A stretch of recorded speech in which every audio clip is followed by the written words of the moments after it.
Benyamin Netanyahou, à l'ONU, nous annonce son projet du Grand Israël, avec la complicité de beaucoup de pays arabes. Ce projet a pour nom Gaza 2035. Regardez jusqu'à la fin. Gaza 2035, table rase. Les autorités israéliennes ont lancé Gaza 2035. Une zone de libre-échange ambitieuse visant à transformer Gaza en une zone industrielle et technologique de premier plan. Ce projet a pour objectif de renforcer les liens entre la Méditerranée et le Golfe Persique, tout en offrant une alternative stratégique face à l'influence chinoise en connectant l'Inde à l'Europe. Israël et les États-Unis planchent sur une route qui permettrait aux poids lourds d'aller vers les Émirats arabes unis à travers la Jordanie et l'Arabie saoudite. En parallèle, la normalisation des relations entre ces pays sera couronnée par un projet de chemin de fer, à l'étude depuis 2017, reliant le port israélien de Haïfa aux États du Golfe. Ce trajet historique viendra s'appuyer et compléter celui à l'étude par le Conseil de coopération du Golfe prévoyant une ligne de plus de 2000 km qui reliera le Koweït au Sultanat d'Oman à travers l'Arabie et le Bahreïn. Une extension du tracé ferroviaire autorisera enfin une liaison entre Alexandrie et la ville avant-gardiste de Neom rêvée par le prince héritier d'Arabie et qui se trouve à 200 km de la ville palestinienne de Rafah. La combinaison de ces projets accomplira par ailleurs un objectif stratégique majeur, consistant à rapprocher la Méditerranée et le Golfe Persique.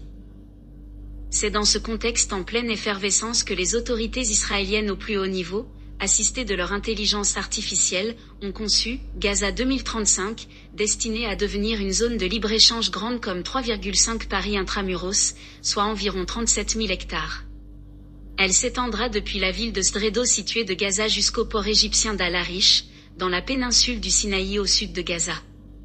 Netanyahou et ses équipes envisagent donc de convertir la Gaza actuelle ou ce qu'il en reste en un territoire globalisé, industriel, à vocation largement mercantile, dont les ambitions à terme seraient même, grâce à sa localisation méditerranéenne, de dépasser en prospérité Dubaï.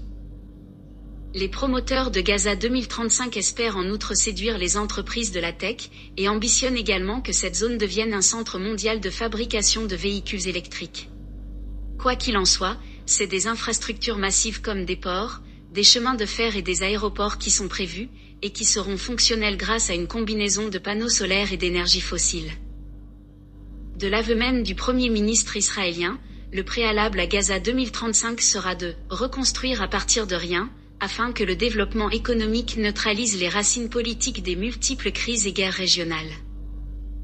Cette vision de Gaza 2035 et de ses investissements lourds en infrastructures semble très sérieuse, et suscite l'adhésion de nombre de nations à travers le monde qui y retrouvent un intérêt commun.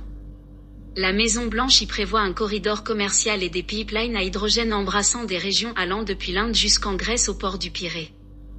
Il s'agit là, pour les Occidentaux, de prendre un avantage considérable sur la Chine en établissant de multiples ponts entre l'Inde et l'Europe, d'intensifier les relations avec le Sud global, de renforcer l'Europe et principalement son approvisionnement énergétique vis-à-vis de la Russie, d'autoriser les nations du Golfe à diversifier leurs économies, tout en normalisant définitivement voire en banalisant la situation entre Israël et les États arabes.